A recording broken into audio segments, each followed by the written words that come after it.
humility is one of the most important qualities which you must have. Because if you are humble, if you make people realize that you are no threat to them, then people will embrace you. Welcome to the Fidelis Leadership Podcast, a place of learning for those who aspire to leadership excellence. Here's our host, Mike Etor. Kim Henderson is the managing director of Cobalt Compass. Kim's a highly accomplished executive, sales executive, leadership consultant. Kim was on the executive team of Kforce when I was there. We overlapped quite a bit. Always a pleasure to work with. Very impressive individual. And she's got a lot of information, a lot of knowledge to share with the crew today. And I'm just so glad you're here, Kim. Thanks so much for coming. Hey, Mike, thanks for inviting me in. I'm excited to be here and talk about leadership with you. Well, listen, I know all about you. My intro obviously was very off the cuff and brief. Tell us a little bit more. What more do we need to know about Kim Henderson? Sure. So I'm the managing director of Cobalt Compass. And what we do is we provide sales and sales leadership training to the staffing industry. In addition to that, we also provide consulting services to the staffing industry. And typically what that entails is oftentimes staffing companies will want to stand up a new business unit and maybe not necessarily have the team in place to do that, or take an existing business unit and optimize that. So we go in and help them with new business units or to increase revenue, increase production in existing teams. And then also working with recruiters and working with sales folks so they learn the mechanics of the business and can execute and achieve a higher level. Nice. And prior to that, as you mentioned, worked with you at Kforce for many, many years, did everything there from an individual production level all the way up to executive leadership. And then the other part of my career was spent with Hays. Hays is a global staffing provider, about $5 billion in revenue, and was on their team for the Americas, their executive team for the Americas, and had global accounts in my purview with an emphasis on not only the Americas, but the UK and Germany. And also created our government solutions division and our strategic accounts division and managed those while there as well. So decided to take all that knowledge of Hays and Kforce, put it into effect and create Cobalt Compass and really help to teach and train and mentor folks within the staffing industry and help them get really good at this business. Yeah, I love it. Well, let's go one layer deeper. A staffing company calls you, Kim. What are they calling you for, literally? Kim, we need help in A, B, and C. What is it? Okay, great question. It could be a myriad of things, Mike. Oftentimes, staffing companies that might be smaller to mid-size don't necessarily have the ability to go and put a training curriculum together for their sales folks and recruiters. So it could be, hey, Kim, I need to teach my individuals the mechanics of, how do you acquire clients? How do you manage them? How do you retain them? How do you recruit candidates? So really the mechanics of the business for maybe new hires that are coming in. But in addition to that, is folks, continue their staffing career, their training needs change, right? So training folks at the mid-level and the senior level to some of those more advanced type of things, like how to go and do statement of work project type of business. So anywhere from entry-level training all the way through senior level sales and sales leadership and recruiting leadership. Finally, they could also call me, Mike, and say, hey, we're very interested in setting up a government solutions division. We don't know how to do that. As we look at it, we could waste a lot of time. So can you guide us through that? So, and perhaps helping them set up a facility clearance, helping them work with the DoD integrators, explain to them how they go and capture state and local business. So again, guiding them through the strategy of setting up a new business unit, but also some of the tactics and objectives to go and get that off the ground quickly so it starts to become profitable. So I would say that's probably the range of skills that are needed when customers call me or reach out and what they ask for most frequently. Yeah. And then finally, Mike, because of my love for the staffing industry, do quite a bit of article writing for Staffing Industry Analyst and Society of Human Resource Management. So just a good way to, I think, give back and try to share a little bit of knowledge with folks that might enjoy reading. Nice. Very impressive. Thank you for that, Kim. Well, listen, we're all about leadership here. We have leaders and aspiring leaders, and we all aspire to leadership excellence. So I always start off with a few canned questions. If I asked you to give your executive summary, what's your philosophy of leadership? What does Kim Henderson say about leadership? Sure. I think if I could, there's many facets to leadership, right? But if I could put it in one theme that I take into my job every day that's in my head, it's approaching it from a level of service to others, right? It's about how can I come in and provide value to the people on my team, and what can I do that's going to help them excel in their career, in their current job? What can I teach them? What can I give them that they're going to be able to go and not only perform well in this role, but help them get that next role? So I look at it overall from a standpoint of my service to them. So I think it all starts there. And then, of course, there's many different pieces that come underneath that. But that would be my overarching philosophy that guides me on a day-to-day basis with them. Yeah, well said. Well, listen, the classic question, Kim, leaders, born or made? Leaders are made. If you take a look at it, Mike, oftentimes people I think, or I've observed, I'm sure you have as well, are thrust into leadership somewhat, dramatically, right? And there's an assumption that's made that just because somebody was great in their prior role, that through de facto, they're going to be great as a leader. And oftentimes nothing could be farther from the truth, right? So I do believe that leaders are made. It's similar to, let's say you play golf or you play tennis or you play football, right? Happens through constant practice. It happens through experience. It happens through learning, and it happens through observing. And leadership is no different. It happens through all those ways as well. It is a skill set, and it can be mastered. It can be improved upon. And I think that we could all look at ourselves today and go look at ourselves 20 years ago and go, gosh, I'm probably a better leader today than I was 20 years ago because I have had the ability to practice, to teach, to learn, and gain that experience. So I definitely think it's a skill set that's learned and leaders are made. However, having said that, some people I think have more of a natural inclination to it, right? Than others. It may take others a little longer to get the hang of it and master it and do a good job. Just like some football players are great. Others maybe, hey, don't actually go and make it to go play for a Division I school. So inclination is there. By and large, it's a skill set that people need to master, and they're made. Yeah, well said. Well, you said a lot there. I want to let's dive a little bit deeper on one aspect of it. Let's take it from the standpoint of someone that just gets promoted, first-time leader.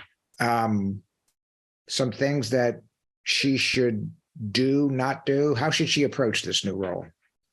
Great question. I think the first thing, Mike, is some self-reflection, right? You need to know yourself, right? You need to ask yourself, do I even want to be in leadership? And if I do, why do I want to be in leadership, right? Because if it's something you just kind of go into with a haphazard attitude about it and go through the motions, it's going to show. People are going to see right through it, right? So I think what someone needs to ask themselves is, do I want to serve others? Do I want to advance others? Do I have a calling, right, to where I want to inspire people and make this commitment to make their lives better and make their make their job better and help them excel? Because if I do, and I'm looking at it that way, and I truly want to help them advance their career and advance their life, I'm approaching it from the right mindset, right? Not everybody thinks like that. Everybody's wired differently, I've learned. And some people really just want to tend to their own needs and their own individual career. And that's fine, right? We need all different skill sets within any given organization. So with that, not everybody's meant to do it. So I think everyone has their own preferences, and something that we need to realize up front, right? Leadership is about, obviously influencing others, but it's not what's in it for us. is you have to think of the mentality of what's in it for them and approach it from that standpoint. So I think that's first. Are you willing to go and make that sacrifice? Because that's what it is. It's not about you. It's about inspiring others to go and achieve their best. And some people cut out for it, others not so much. So self-reflection first. Well, that's very profound. As you know, you've read my book, and one of the first chapters is leadership is a choice. I mean, you have to choose that. Yes, whether I volunteer for this role or not, I'm here and I choose to fulfill it. And right. I tell people it's every bit as serious as the choice to have children and be a parent. I mean, once you're in the role, you either do it well or you don't. People are going to suffer. Right. And the stakes might be slightly less, but I've always equated a leadership role. You may be leading people in their 40s, 50s, and 60s, but they're not your children, but they very much depend on your leadership. And if you're not up for that, you need to declare that pretty quickly and get out of there, because others will suffer from your lack of interest in the role. Any thoughts? It's a responsibility, like you said. And I think once you assume that responsibility, you give up that, I'll call it, for lack of a better word, freedom of just thinking about yourself. And if you don't approach it from the right mindset of I guess, that mentality of service and promoting them forward and propelling them in their career, what's going to happen is, like you said, not only does the team suffer, but ultimately the organization starts to suffer. Right. Everybody kind of needs to go and carry their own bag and do their part. So ultimately you fail. If you don't do it right, you fail yourself, you fail the employee, you fail the team, ultimately you fail the organization. So that's, I guess, kind of expanding on what you said. Agreed? Yeah. A little bit of a different direction, Kim. I mean, no leader wants to be deemed a micromanager. All of us, we don't want that. And so we want our people to be self-reliant, self-starters, problem solvers. Easier said than done. How does a leader develop their people to where they actually can be that way? That's a great question. I call it, what we don't want is, learned helplessness, right? Yeah. So, when leaders go the de facto route of always giving people the answer or telling them, go this direction, go that direction, people become unable to think for themselves, right? What we want to do is get people in the mindset of being able to solve their own problems, right? To come forward and become critical thinkers and problem solvers and go, gosh, there's a situation. What can I do? What solutions can I put forward? What recommendations can I put forward to go think through each situation, create a solution, create a recommendation, and follow through on it, right? If they come to us all the time and we continually give that answer, they're not growing, they're not changing, they're not learning. And ultimately, let's face it, that's not scalable, right? You can't build an organization if everybody's always coming to you. So again, we're trying to build a scalable team. And then ultimately, succession planning, we're not going to be in our roles forever, got to groom that next generation. So if we don't teach them how to think for themselves and problem solve, they become, helpless and recreated that problem through learned helplessness. So we want to avoid that at all times. Teach them to critically approach situations. Yeah, I love that answer. A lot of wisdom packed in there. I actually love the learned helplessness thing. I'm going to steal that from you, Kim. I like that. Yeah, it's when in working, it's whenever there's an issue or a situation that folks are having trouble with. Obviously we don't lament it. We come forward and, okay, what are the options? What are your recommendations and what solutions do you think we should take? And that's how we approach it. There is no lamenting. There is no, bringing forward a problem without a potential solution, right? So once people realize that that's how things, how things roll, for lack of a better word, they get on board with it and they start to change their mindset. Love it. Well, there's been about 80 plus leaders have preceded you, Kim, on this podcast, and they all stress the importance of engaging with their team members. And I know that's important to you without even asking you. So if you were the first one I ever asked this question to, what would you tell the leaders, the audience, some tips and techniques to effectively engage with their team members? I think there's a few different facets here that come to mind. So first, it's a two-way street, right? We have to have honest, straightforward, direct communication with people, right? And I think as we know, everybody's different. Everyone that's on our team has a different style, and us being able to kind of tailor our style to a degree to match them to where they can identify with us and mesh better with us. But as part of that is listening. I can't stress this enough. I mean, as a leader, you have to ask yourself, am I truly listening to what they're saying to me? Do I consider their point of view? Do I consider their thoughts and their ideas? Or am I merely just sitting there waiting for them to quit talking so I can jump in with what I have? And I don't want to listen to them anyway because I feel I have all the answers, right? So I think that active listening is an incredible piece that a lot of folks just, you get busy, you forget about it, and you dive right into that talk mode instead of that listening mode. And I think John Maxwell kind of called that the law of buy-in, right? So eventually, if a leader's not listening to his folks, the team's going to go find some other leader to buy into, right? So, and I know multiple people, Mike, that during the Great Resignation, that specifically left their employer and told me, "Gosh, Kim, I have a boss, I have a manager, I have a leader, or whatever the case may be. He or she doesn't listen to me. I set forth ideas. I try to go solve problems. They have no interest in anything I have to say. I'm going to go find another job." And right now, there's actually some that I know that are saying that to me, as of last week. I'm not being listened to. So if they're not listening to me, why am I here? And that's a great thought. If you're not going to listen to people, why have them, right? If you have all the answers, and clearly none of us have all the answers. So that's where it's imperative to go and listen to other ideas and actually embrace them.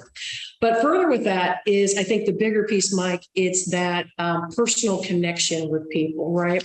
It's like empathy and compassion. And how do we emotionally connect to somebody to build that trust? Okay. And with trust, just because someone works for us doesn't automatically mean they trust us. And I think an example of that is, Mike, you've gone and bought a car, and I have too. You buy that car and you walk out of the dealership.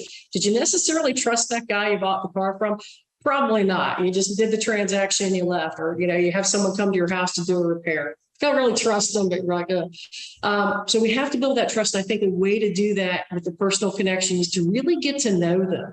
Do effective leaders take time to understand, I think, their personal lives, their families, their interests, their attributes, their pursuits, things that really are that make up that person, because a job is only one facet of an individual. There's all these other things about somebody we may not know. And the better we're able to kind of connect into that and build that inroad, it creates the trust and it creates that emotional connect. And it's often said that leaders, this may sound kind of fluffy, but leaders touch a heart before they actually ask for a hand. So I think that personal connection is a way to go and get that trust, right? Well, I love that answer, and I want to go right into another aspect of it, the trust and all that. I think one way that a leader can connect with his or her teammates is to show them that they do trust them and that they are all about helping their personal and professional development. That, hey, you got to do the job. We need to get results and all that. But I'm here also, what are your goals and ambitions? And I'm here to help facilitate you achieving those. So to that vein, so to speak, Kim, how can a leader help somebody develop personally and professionally? Sure. Good question. I think it's kind of like the law of empowerment, right? People want a challenge, Mike. At least I firmly believe that team members want a challenge because they like to go and conquer that and have the satisfaction of knowing that they were able to work through a problem and make an impact. So I think there's an empowerment piece to it. Let people, map out the path and map out the course that they need to take, and then give them a bit of guidance when they need it. Otherwise, move out of their way, right? And empower them to do their job. I think that they'll perform much better versus having someone over their shoulder. And with that, I think goes hand in hand, giving them challenges in terms of like work in projects. It's not just delegating grunt work or things to folks on a team that you don't want to do. It's, what can I give them? Can I give them an interesting project? Can I give them a deliverable? Can I give them a situation with a difficult customer? Whatever it may be, expose them to that particular challenge and let them work through it with your guidance. And then ultimately, as they conquer it, it builds their confidence and it builds their skill set that helps not only in this role, but in their future role. And also, too, it helps the organization, right? Because we're building a more well-rounded individual. And also with that, in building that autonomy, I think that we have to look at ourselves, right? So I think leaders are learners. Are we as leaders every day learning something new that's going to be beneficial or helpful to the folks on our team, right? I think everyone to some degree can get stale. And I always say the only difference between a rut and a grave is the size of the hole, right? So if we're able to go and learn something new ourselves every day, that's only going to make us more valuable to our team members as we go to try to impart that on them and help them. So whether it's a certification, an online course, anything that we can do that helps us to teach them is going to go and pay dividends and pay yields for us. Well, thank you for that. I want to ask you a question about, you mentioned a rut. And some leaders attribute that to just getting stale, complacent, whatever.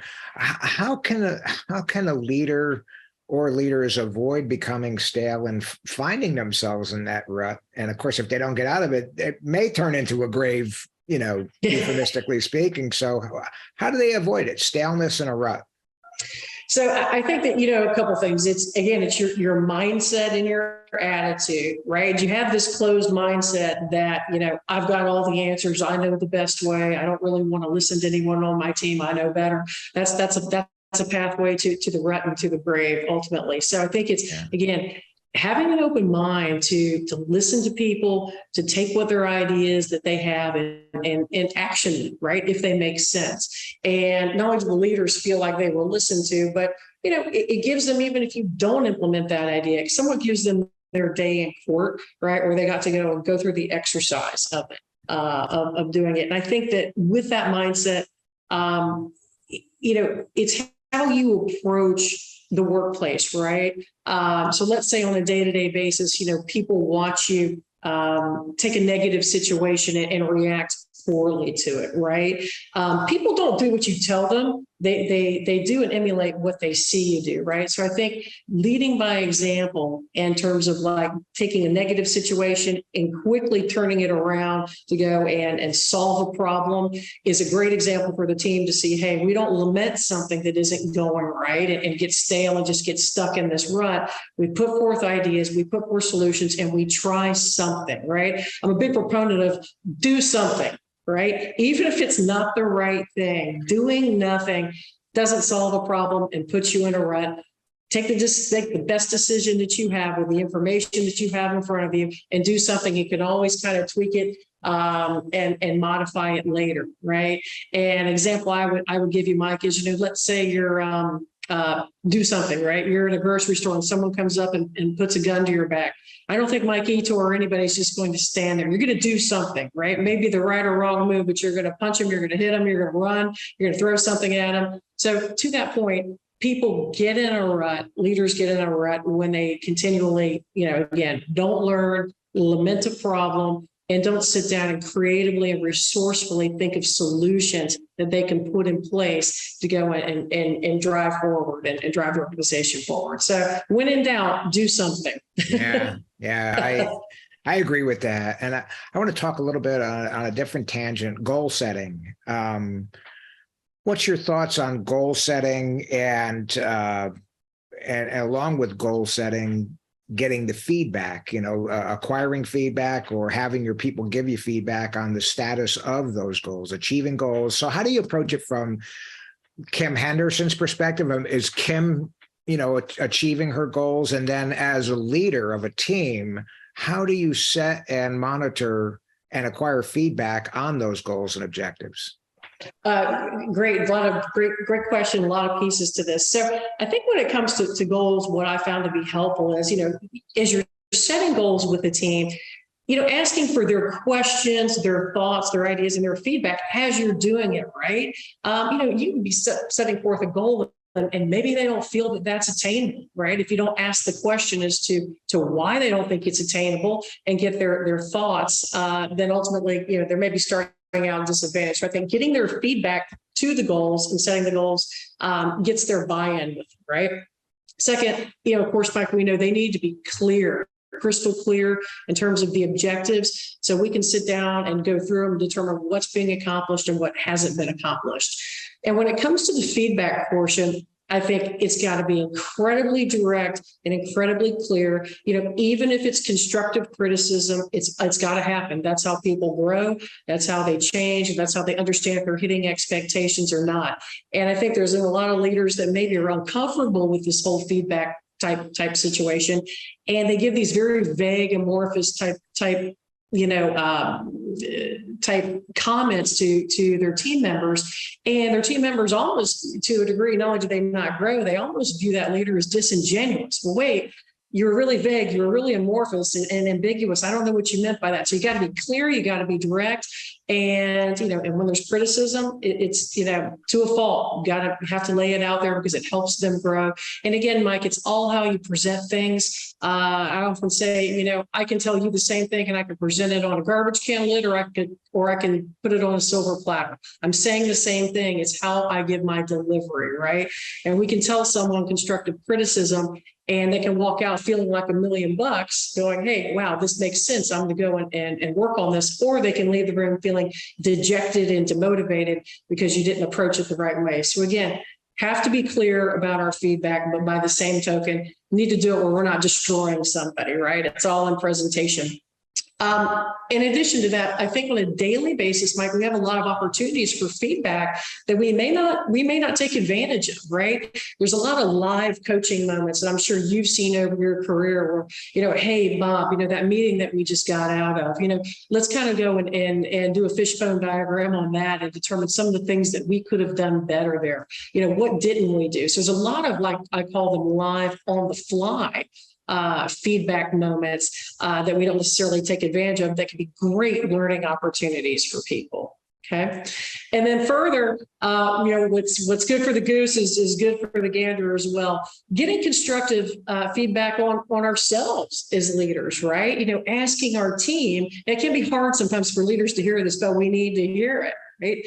Talking to our peers and talking to folks on our team. Am I effective as a leader? What do you need from me that you're not getting? Where can I improve? And I think that's key. And oftentimes, as a leader, if you find some areas that you personally think you need to work on, seek out a mentor within your organization of somebody that maybe excels in those areas. Hey, Bob, my team and I agree. My team and I feel I need to work on X. Can you help me with that? So even leaders need mentors within an organization because, I stand by the fact no one individual has all the answers and all the solutions all the time. Leaders can lean on leaders to help one another out. So it gives us a little bit of thoughts on feedback. Yeah, absolutely. Well, I want to talk, clearly you're a successful leader, a lot of successes. If you're anything like me, Kim, I like to think that I've had some leadership success too. And I've learned a lot from that. I got to tell you, I have learned a lot from those unfortunate days when I failed and didn't do so well, didn't meet the mark, and sometimes an abject failure. In fact, I don't know if you were on the executive team. Do you remember when the PeopleSoft project I was in charge of failed? I did, and I was there. I was. Yeah. We worked together at that time. So we were in New Hampshire at our annual executive offsite. We're on a lunch break, and I'm the next speaker after lunch, and I'm getting ready to brief how PeopleSoft is going to be alive in 12 months. It's going to save the company X millions of dollars. It's going to make us X millions of dollars. Everything's great. And during lunch, I get a call. I had some misgivings, and I put a couple smart, sharp folks in there to go peel back the onion. And essentially, I got called and said, Mike, there's nothing there. And I'm like, what do you mean there's nothing there? This has been going on like 10 months. There's nothing there, Mike. Falsified reports. Right now, the guy in charge is saying there's 11 men on the football field. We see 3, and they're not wearing the same jerseys, so to speak. And I'm like, what? And so I spent the rest of lunch talking to them, and then I realized I got to go in and change my whole talk. So I had to tell the whole executive team, all right, my my brief that's in your book that you've already read, it's moot. It's done. And I had to tell him the project is in trouble. It's in fact falsified reports. I'll get to the end of it, but this thing ain't going live in 12 months. I don't know if it's ever going live, blah, blah, blah. And so it cost the company, I would say $20 million.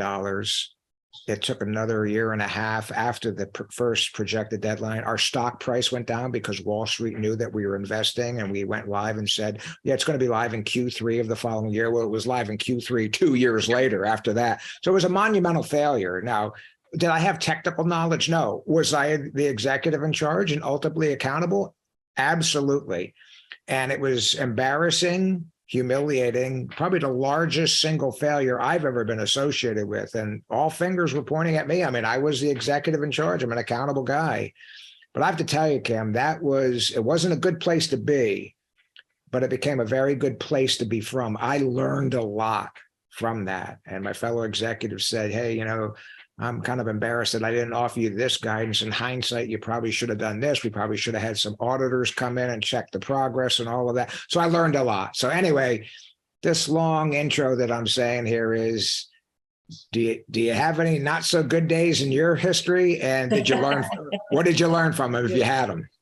Mike, everyone has some not so good days on their leadership history, right? And I do remember the PeopleSoft project when I was circa 2005 or 6. I can't quite remember which, but so for myself, and it's interesting, you learn some things about yourself as you have, these leadership, we'll call them in some cases disasters or catastrophes. So, mine centers around, and it's something that I still think that I continually work on and maybe haven't quite mastered yet, leadership of folks that are in the millennial or Gen Z population. Here's what I mean by that, Mike. So, for those of us folks that are out there listening that might be Gen X or baby boomers, people in their mid 40s all the way up into their 60s and beyond. I think when we went into the work world, and you could probably attest to this, our boss came to us and said, hey, here's what you need to accomplish. Here's how you do it. Here's how we do it. And this is my expectation, right? And I think that we generationally fell in line and said, okay, this is how I'm being told to do it. That's how I'm going to do it, because not only because this person is saying this is how it needs to be done, but they're in a successful leadership role. They've done good things. So perhaps if I emulate them and do what they're telling me and apply this recipe, I'll be successful too. So I think in a way, we blindly followed, and that's how we did it from a generation perspective. Well, flash forward, when I started to manage, millennials and Gen Z, I had that same, I'll call it rigid mentality, that rigid mindset of that this is how we do it. This is our prescribed plan. If you follow this structure and you follow this methodology, you'll be successful. What I quickly learned is they tend not to do well with that, right? The question was always, well, I don't want to do it that way. And why do we need to do it that way? And gosh, I want to kind of go off over here and approach it from a different angle.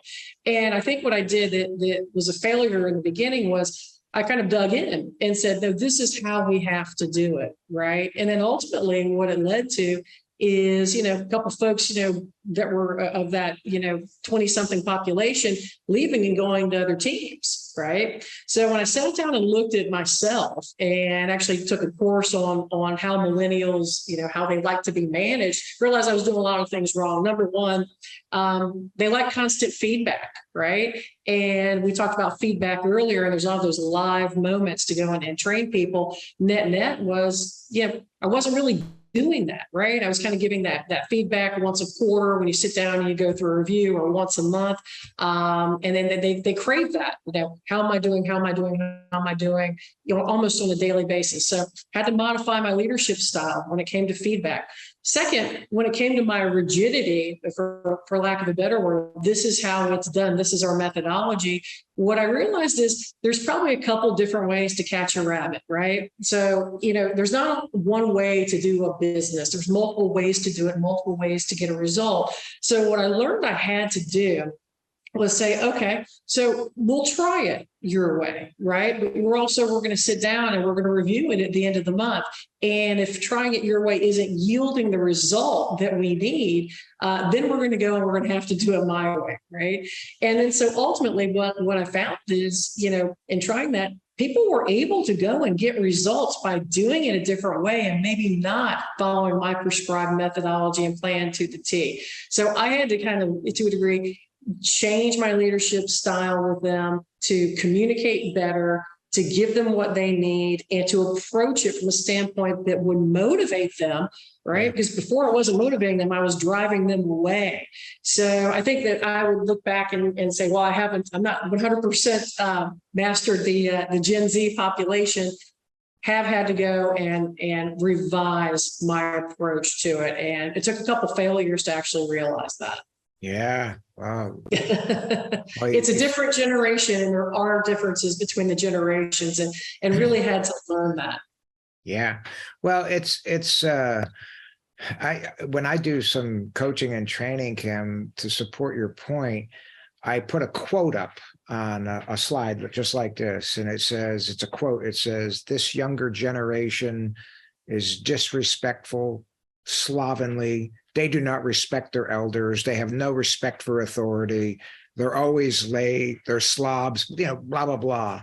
And I don't tell them who said it. And I say, well, what do you think? And people are like, and usually the old folks say, yes, exactly.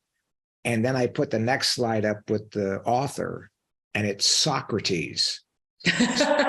Socrates was complaining about the younger generation 2,000 years ago. And we all were the younger generation. They called my generation the Pepsi generation. Oh, these kids. And I remember when you were the young generation at Kforce, you and your peer group. And I remember some older guys saying, well, they don't have the same work ethic and all that. And of course, that's not true. And so look at you now and look at your peers and all that. So I'm with you. I want to expand on it a little bit. I challenge that we all were the younger generation at one point, and then we got older and we rose to positions of authority, and somehow we made it against the predictions of the old timers when we were young. And now I'm the old timer, and I tell people, shame on you if you are unfairly judgmental against the younger generation, the same way that you chafed at being labeled just because you happen to be 25 years old. Right. We've all been there, and kudos to you for having the flexibility to realize, hey, this isn't working. People are leaving, and maybe it's me. Yeah. Some people never learn that. So I want to hear your thoughts on it, and more importantly, and as important, to the young leaders out there, or any leaders out there, how do they know to sit back and reflect and know when to point the finger and say, maybe it's me and not this younger generation? You make a great point, Mike. Some people are very good at having, self-awareness and EQ to look at themselves daily and go, gosh, am I doing this the best way? Could I be doing it better? Or wow, this failed. Was it because of me? How can I go and do a post-mortem on this and determine what I can do better? Some people are naturally good at that. Others, I think I'll call it the blind spot. They have their blinders on, they have multiple blind spots, related to themselves. So I think that it's whether it be on a daily basis, a weekly basis, a monthly basis, sit down and look at your performance as a leader, or at least I try to look at your performance and go, okay, what's working? What have I done well? What do I think I did a bang up job of on last month? And what am I struggling at? What's not going so well? What's my weak spot, right? We all have our strengths and have our weaknesses. Right. And I think a lot of that is if we can put team members that counter us, right, that are strong where we're weak, it certainly helps us out. But to that point, it's that self-reflection.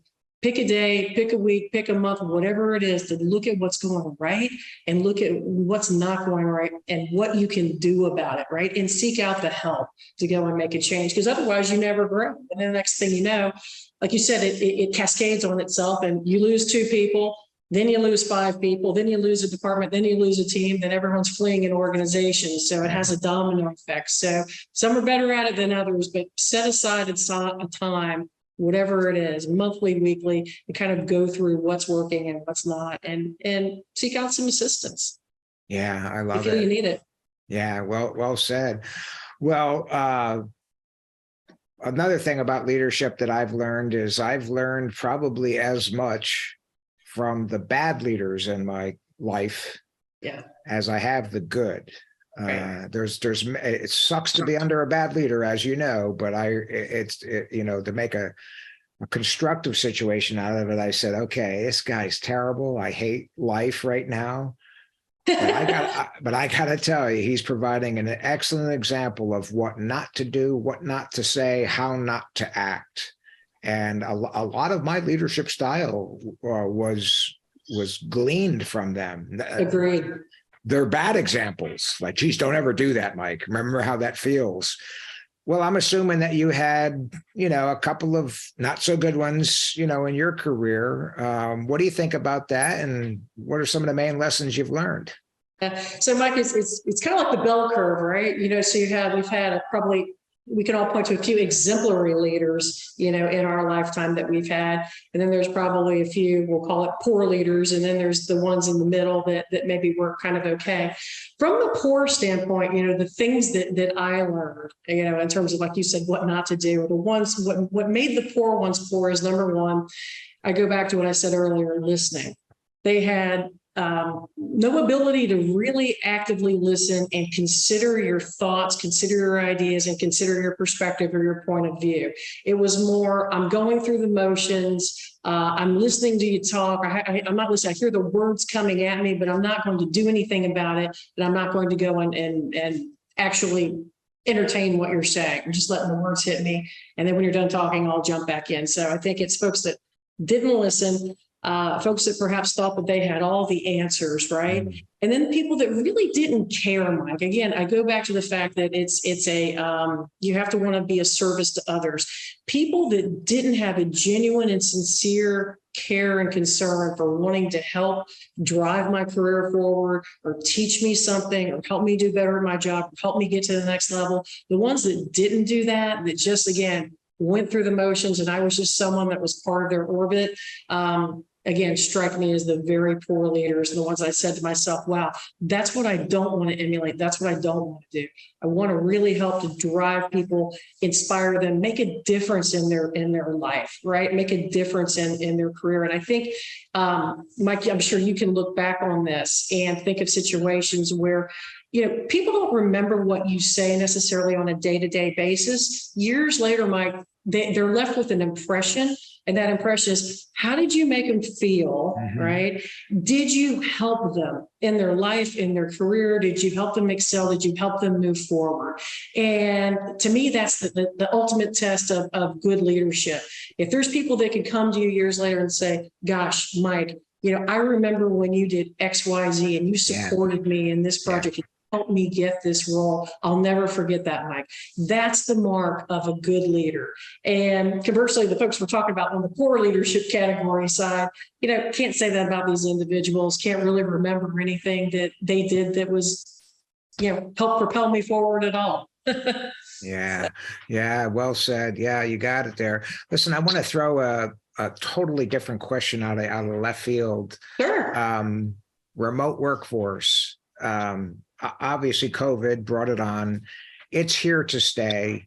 I run into executives that are still, believe it or not, pining away for the old days, pre-COVID. And I'm telling them, I don't think the old days are coming back. I don't think it's going to go totally remote for many companies, but I think many companies that used to be totally on site are now forced to embrace the hybrid model, some remote, some on site, a mixture, flexible model, so to speak, because I think the ability to work remote, I think is a good thing for an employer if they can tap into a labor pool that's across the country.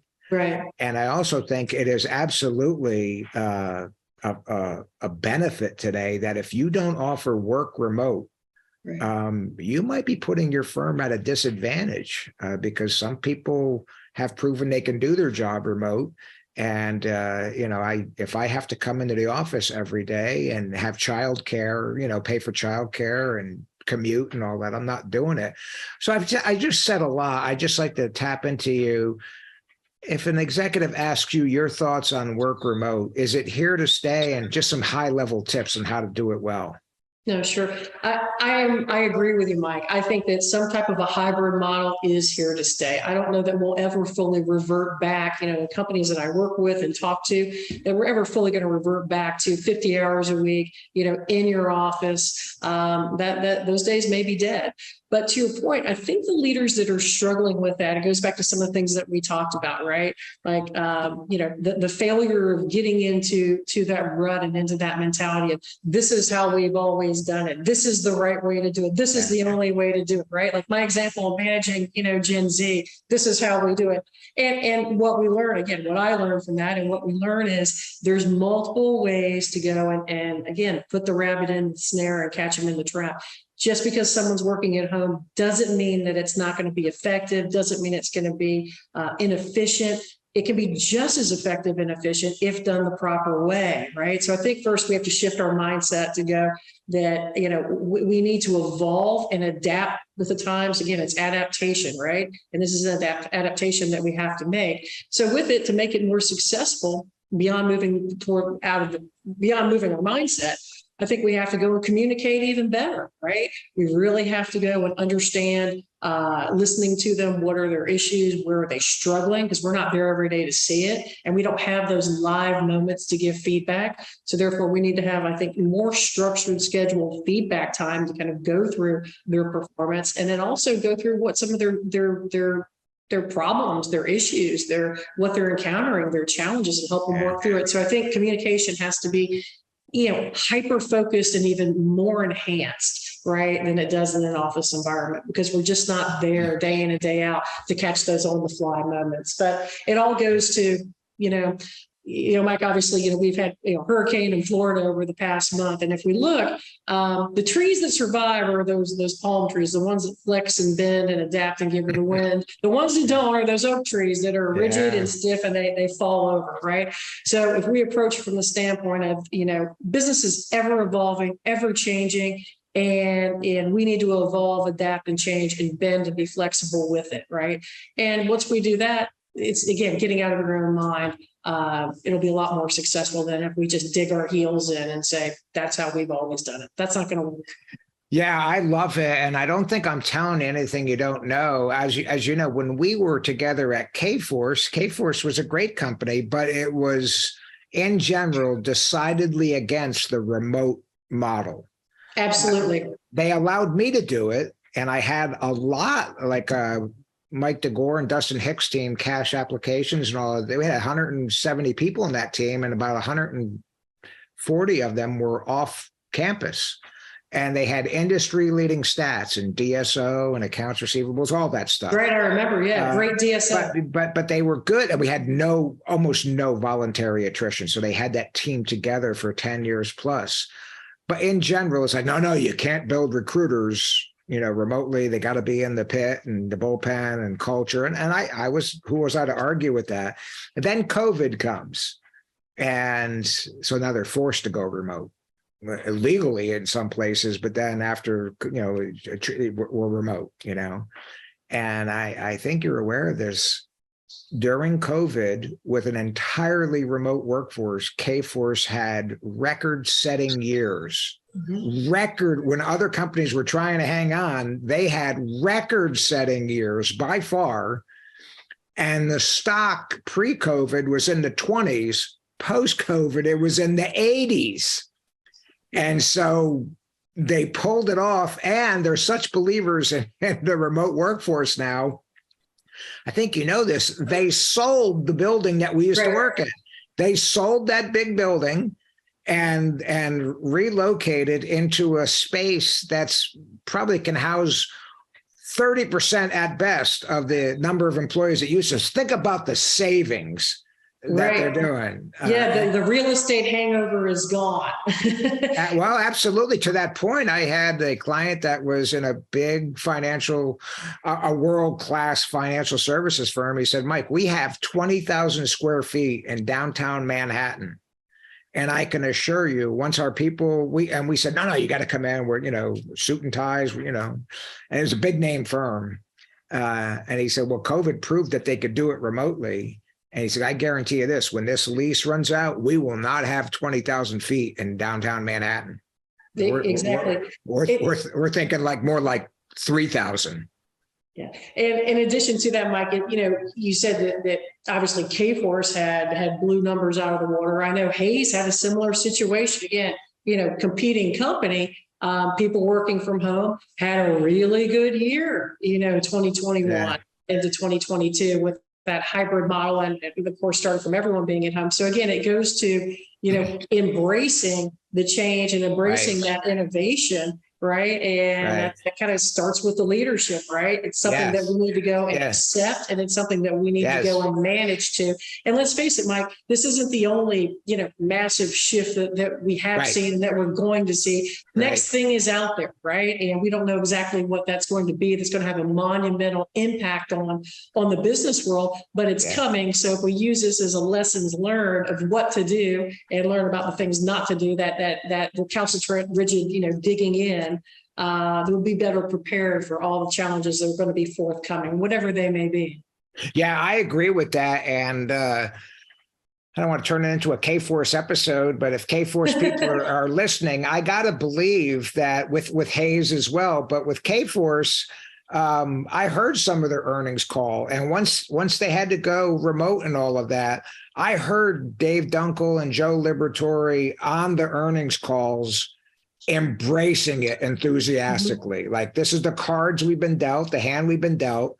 And instead of sulking and said, I don't know about this, they're like, no, we're going to do this. And so I think the rank and file realized our leaders, I don't think a lot of the rank and file ever realized that, the truth was maybe Dave and Joe were less than enthusiastic early on, pre-COVID, about the ability to train recruiters and get them into a sales culture remotely.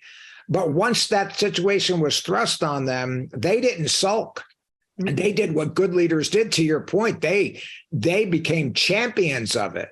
Right. And not only that, I apologize. I mean, not only that, Mike, it's a great attraction and retention tool. It's not only accepting and embracing it, saying, hey, we can, get rid of the real estate hangover and hit our numbers. But now we're going to be able to attract, like you said, a whole new crop of people and retain the good ones that we have, because they're not going to leave to go to a competitor who does allow them to work hybrid. Yeah, So. I agree with that. Well, listen, Kim, our time is running out, but I can't let you out of here without asking you the fantasy question. If you could bring back one leader for one day, spend a day with that person, who would it be and why? Hands down, it would be Ronald Reagan. And there's a couple of reasons why. So if we flash back to, circa 1980, the late 1970s, what did we have, right? We had double-digit unemployment, double-digit interest rates, and double-digit inflation. We had an Iran hostage situation. We were looking at a bleak time, in America, right? I think that we on the world stage were, not viewed that favorably, and we probably have lost faith and confidence in ourselves as Americans, right? And so here's an individual that comes in and was actually, smooth seas never make the skilled mariner, right? Came into quite a situation and turned the country around through his leadership. And I think multiple facets to it. He had the ability to get things done, realizing here are my strengths, here's where I'm weak, here's where the things I don't know, and putting the right folks in place to go and make up for where he didn't necessarily have all the knowledge. And then beyond that, I think he had a philosophy of you can disagree with people without being disagreeable, right? So he was able to get his point across, be tough, be strong, build momentum, and guide and lead the country, out of what really was a dark time through his ability. And with that, I think that people naturally, like they do any leader, they want to follow him, right? Yeah. Leaders are magnets. Good leaders are magnets. And I believe he was a magnet for people wanting to follow him. And ultimately, of course, did 2 terms, as we all know, and turned our country around in the 1980s. So That's someone that really had a tough bag and had to kind of get through all the issues and situations and figure out what to do to turn it around, but did it masterfully and skillfully through great leadership. So. Yeah, I agree. Great choice. Great choice. I'm a Ronald Reagan fan as well. I'm young enough to remember when he was running for president, he was being, poo-pooed like he's an actor. Right. Are we really going to elect an actor and all of that? And so that actor, now he had been in politics before, but that actor came in and he was, in my estimation, one of our best presidents. He was certainly a hell of a lot better than a lot of career politicians that found their way to the Oval Office.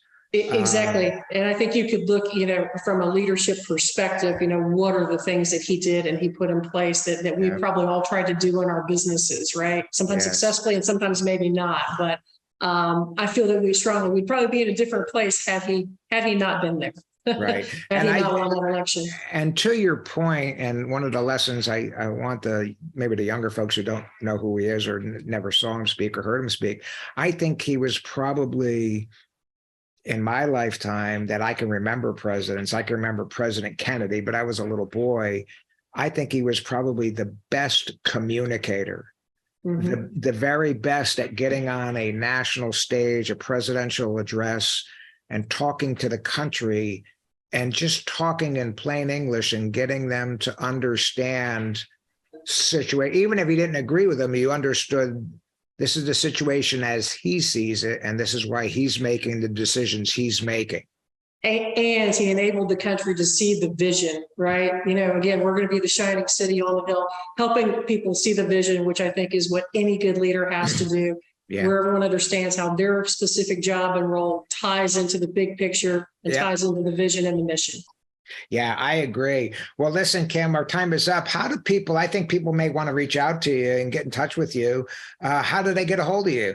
Sure. I think probably the easiest way is LinkedIn. LinkedIn profiles there, Kim Henderson, and contact information. But my email address, kh@cobaltcompasssolutions.com, and they can find that on LinkedIn. That's the quickest, easiest way.